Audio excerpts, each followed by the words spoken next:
Hello, hello, hello, everyone. What's good, my YouTube people?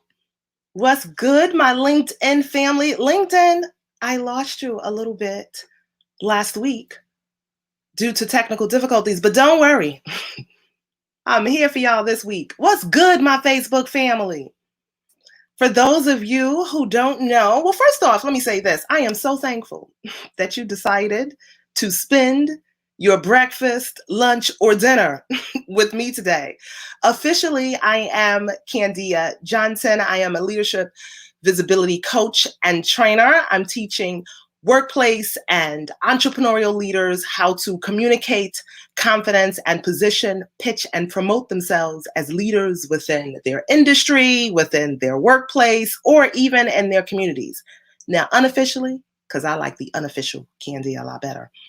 Unofficially, I am your personal hype woman and woman on a mission, helping you to show up and speak up anyway, despite dealing with fear, uncertainty, or self-doubt. And today, we're going to talk a little bit about how to use your story to position and promote yourself as a leader. Okay. Now, here's the thing.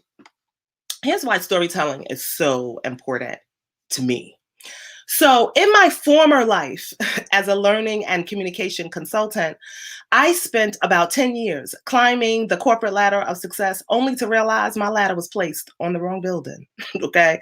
I felt undervalued, I was unfulfilled, and at times I felt overlooked in the workplace. And so I took a leap of faith, and that leap of faith has since turned into my coaching and training company. And I do a lot of workshops and speaking engagements, and I do a lot of coaching on helping people to develop self-confidence and also present with confidence. But one of the game-changing skills that I learned from my time as a consultant was the power of storytelling.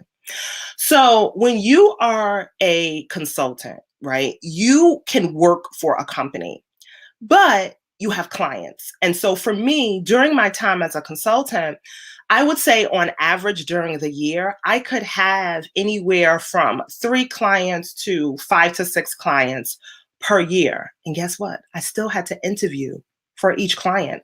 I had to keep my resume updated. I had to still send the resume, float it around. I had to work my network, and I also had to interview. Sometimes I interviewed directly with the client, and then sometimes I would interview with the project manager or the team lead. And so very quickly, I had to learn how to be up on my story and how to sell my story and sell the value that I could deliver the client as well as their organization. And so I had to keep top of mind that there was always going to be someone that had more qualifications than me. There was always going to be someone who had more experience than me. And so what makes me different? So I had to learn not only how to tell my story, but adapt my story to meet the needs of the person that I was trying to pitch myself to meet the needs of the client in many different ways. The second thing that I learned about storytelling was, first off, that storytelling builds trust, okay? Because at the end of the day, when we are making the decision to buy or invest in someone or something, it's rooted in trust. And I also learned that in addition to knowing your story, it comes down to the energy that you bring to deliver that story. One of the things that I firmly believe in is people buy into the energy of your presence before they buy into the power of your words.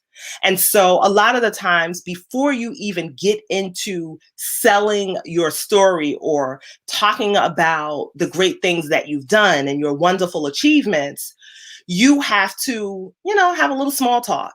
And while you're having that small talk, that person is really seeing if you are the right energy for their project. Okay. So in addition to understanding your story and adapting your story to meet the different needs of the people that you are trying to sell yourself to, you also have to bring your A game. You have to bring your energy to the experience as well. Because listen, have you ever met someone And in the first few minutes, you're like, I don't know. There's something about this person that just doesn't sit right with me. It's something about this person that I don't like. I don't know what it is, but it's something about this person that I just don't like. Okay. Or something about this person that I love. That's another thing.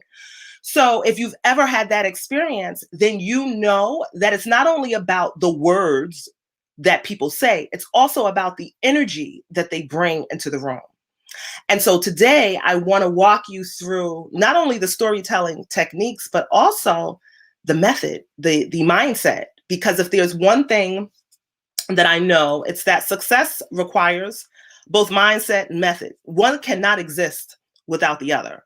And so the first mindset shift that I want to offer you. Oh, and before I forget, so I am going to give you my technique for telling your story. It's called my MVP formula. There's a free download, okay? So the link within the caption area or the link within the bio, and I'll share it.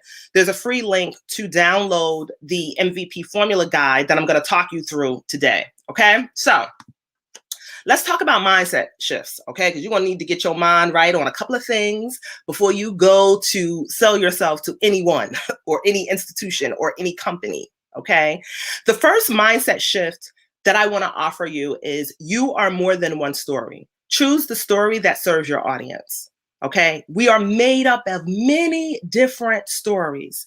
And so every attempt at selling yourself, whether it's for a job or whether it's for a promotion or a new client, begins with who is my audience? So you have to know that you are more than one story. Choose the story that serves your audience. The second mindset shift that I want to offer you is, I know a lot of the times that we get caught up in the fact that you have a resume and maybe you have gaps, right, of your work experience. You had to take some time off. Maybe you took some time off to care for a parent. Maybe you took some time off to care for your children. Maybe you were unexpectedly unemployed. Or maybe I made a big mistake during my last job. How do I explain that away? Okay. And so the mindset shift that I want you to embrace is the fact that while you cannot change the facts of your story, you can change the meaning that you give that story. A lot of us are so afraid to put ourselves out there because we think the gap in our experiences or the mistake that we made several years ago is going to turn someone off. But you are the first person who has to believe in you. And so I would encourage you to work on changing the meaning that you're giving that story, okay? The third mindset shift that I want to offer you is you don't have to be an expert. All you need to do is be 2 to 3 steps ahead of someone to teach them what you know. Speak from your level of experience. The biggest, I would say probably the top 3 mindsets that I feel like keep people stuck is the fact that when they want more in their career, when they want to get to that next level, they let who do I think I am to own this topic, right? I'm not an expert. Why should they trust me or why should they pay me more? And so what I would encourage you is to think about the experience that you do have. Oftentimes we get so caught up in what we don't know that we fail to realize what we do know. Focus on that. So you don't have to be an expert. All you need to do is be 2 to 3 steps ahead of someone to teach them what you know. Speak from your level of experience, okay? Another mindset shift that I want to talk about is this whole thing around hard work, okay? Listen, hard work doesn't speak for itself. If you were raised during my era, I would say that, we were encouraged, put your head down and work hard, okay? And someone will notice you. And here's the thing, hard work does not speak for itself. You have to speak up for it. You have to become an advocate for who you are and what you stand for and the results that you have delivered for specific groups of people. You have to own that. And so as you are going about and working hard on putting yourself out there, you also have to speak up for your success as well, okay? The last mindset shift, don't worry, we getting into techniques here. We getting into techniques, bear with me. The last mindset shift, and I believe this is the most important one, especially for women, okay, It's the fact that your credentials don't make you credible. Your story does. A lot of us, listen, a lot of us are using school, advanced degrees, getting certificates and certifications and things of that sort as an excuse to not show up completely. And I am here to tell you that there are a gazillion people with the same credentials as you. Okay? Your story is going to be the thing that's going to seal the deal for you. And let me just tell you a quick story about the credentials. So someone very near and dear to my heart is thriving through breast cancer treatments right now. Okay. And so I remember when we went to the doctor's appointment, and we love her doctor, by the way, but we fell in love with the doctor because of his presence and his energy and the way that he talked about his experiences and his past experiences and treating this disease. We also fell in love with his nurse, who instantly, immediately told us about the fact that she beat cancer not once, not twice, but 5 times, right? And so the story sealed the deal that, yes, I'm in the right place, right? Like this man and his staff, they are the ones who are going to help me come out on the other side of this. And so I have to encourage you with the fact that your credentials don't make you credible. Your story does. Okay? So listen, now that we got our mind right, and I'm serious about this mindset stuff. Y'all see my shirt today? Free your mind. Okay? It's mindset then method. Shout out to my big sister for buying me the shirt. It's mindset then method, people. Now that we have our mindset right, let's get into the method. Okay? So when we think about the story and the power of story, we first have to understand that a story includes 3 components. Okay? You are going to have the situation. That's one. You're going to have some sort of conflict or struggle, and then the solution. Okay? So with this technique, the MVP formula, and remember, there's a free guide. The link is in the comment in the caption area. So my sister says, beautiful shirt. Thank you, big sis. So we know that every story, first off, every attempt at telling your story begins with who's my audience and what's the method, what's the story that I need to share with them. Okay. And then when you think about the story that you are going to tell, please recognize that the story has to have a situation. So one way I always tell people to think of a situation is just to think of the word when XYZ happened. Okay. So you have to have a situation, you have to have a struggle or conflict, and then you have to have your solution. Okay. And so an easy way that I would offer you to position yourself as a leader is with my MVP formula, my framework. Okay. So I have some notes because I don't want to forget. Okay. I need y'all to get all of this today. So the MVP formula stands for mission, value, and problem. Okay. Now I came up with the MVP formula. Most of you probably know MVP as it relates to most valuable player. If you're into basketball, listen, I'm not into basketball, but I do know that that's what it stands for. But for me, I wanted people to have an easy way to separate themselves from the gazillion other people who introduce themselves by their job description, okay, or their job title. And secondly, I wanted people to understand that oftentimes when we introduce ourselves by our job title or our job description, it confines you to a limited time and to a limited space of what you have been able to do for one specific employer or one specific client. And so I would encourage you to think about leading with your mission, okay? Your mission is the conversation that you want to change within your industry, within your community, within your workplace. Your mission can be the people who are overlooked in your industry. It can be a problem or a process that's overrated or underestimated.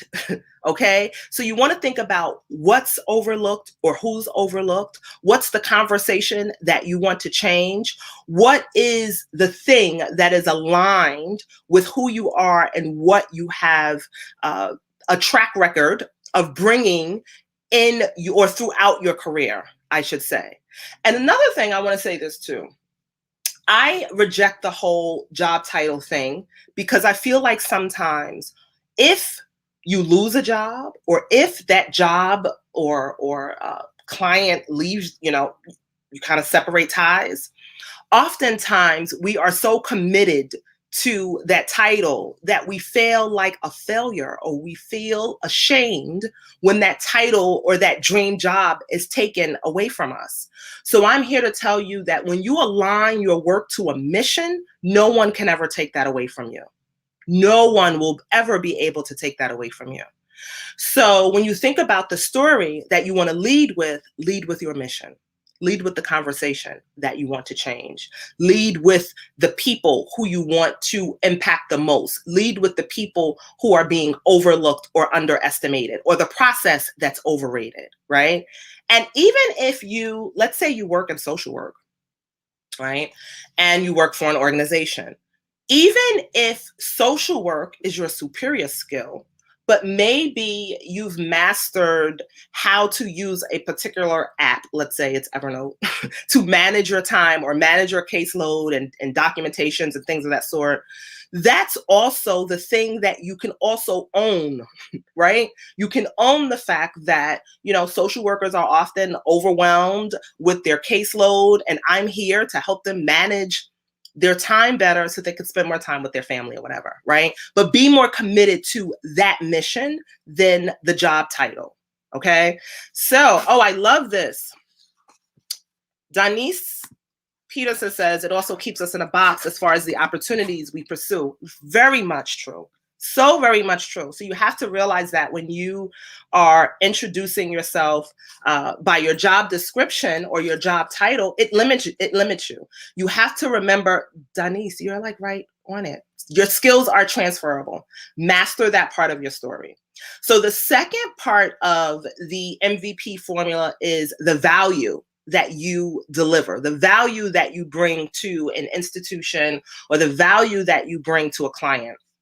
And I know we throw around this value term quite heavily nowadays.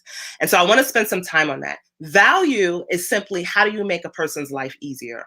How do you help people? And when you think about value, here's the thing. Typically, when we think about value, we pay. The reason why we buy into something, or the reason why we invest in something, is simply because, one, it makes our lives easier. Two, it reduces the time that it takes for us to do something. It helps us avoid a headache or a hassle. Or sometimes it provides a sense of belonging, right? Maybe you can talk about how you provided a group of people with a sense of belonging. Maybe you can talk about how you are able to help people connect to a cause that's much greater than themselves. Okay, so we have the mission that you can choose to introduce yourself by. You have the value that you can lead with. How do you make people's lives easier? How do you give them more time in their day? How do you help them feel a sense of connection? How do you help them reduce a headache or hassle? Okay. The third part of the MVP formula is the problem you solve. Okay. But what I want you to also think about is the value of that solution based on who you're speaking to. Okay. I also want you to think about, when you want to position yourself as a leader, if you've been working in a particular industry or a niche for a period of time, and you have solved this problem over and over and over again, one way to really promote and position yourself as a standout leader is to build some sort of framework around your process, so that people get to see that it's a simple way to solve their problem. So when you think about framework, I want you to think about things such as the ABCs of Facebook ads, right? You can think about the ABCs, the 1, 2, 3s. You see, I have my MVP formula framework. I also have a show up anyway framework. So it's always a simple way for my participants in my workshops or the clients and my coaching programs to practice their story and own it. And so when you're thinking about the MVP formula, the P part, I'm going to encourage you to create some sort of formula or framework around a way that you have helped people simplify a problem and, you know, get the value out of whatever your promise is, whatever it is you're trying to achieve for them. I want you to think about the problem, but also a framework that you could use to communicate how you can help them solve this problem. Okay. Now, let me make sure I've covered it all. Another reason why you want to have a framework or a formula is because it just makes it memorable and easy for people. Right now, we're all overwhelmed with information. And if there's another thing that I want to share with you is people don't want more information. They want to be able to trust you. And stories build trust. Stories about your experiences, stories about the perspectives that you have in your niche or in your industry, that helps to build a bridge between who you are and what you can offer a specific group of people. So be more focused on the trust building aspect than overwhelming people with information. Because right now, listen, it's 12:50 Eastern Standard Time where I am. But right now, many of you have probably received a gazillion emails and only opened about 3 of them. Don't worry, I'm not going to tell y'all business, okay? But I know how the mind works. We are overwhelmed with information. People don't want more information. They want to be able to trust you. And so an inability to confidently and persuasively tell your story limits your growth as well as your earning power. Practice your story to own it, okay? Understand that, again, remember those mindset shifts. You are more than one story. Choose the story that serves you as well as your audience. Don't get so caught up on mistakes and screw ups because we've all been there. Don't get caught up in gaps in your resume because guess what? Many of us have been there as well. You cannot change the facts of your story, but you can change the meaning that you give to it. Okay. So 3 things that I want you to take away from me. 1, your story is your moneymaker, but no one is going to invest in you if you are invisible. Practice your story to own it. Okay. One of my favorite ways to tell people to practice their story to own it is if you have a audio to text feature on your phone, use your phone to start practicing different ways to sell yourself or different ways to introduce yourself. And then when you use that transcription feature, you can email it to yourself. And then you can take out the ums and the ahs and the things that you don't really want to say. Okay. The second thing that I want you to take away from me is, let's see, again, you don't need to be an expert. All you need to be is 2 to 3 steps ahead of someone to teach them what they know, what you know. Okay. Speak from your level of experience. Okay. Lastly, again, if you want to continue to practice it to own it, I want to encourage you to download my free guide. I also, my program, She Deserves More, is now open for enrollment. It's a career confidence and visibility program. That link is also in the bio. Thank you so much for spending the last 25 minutes with me. I am Candia Johnson. You guys rock. Thank you so much for hanging out with me today. I'll be back next week. Have a good one, party people.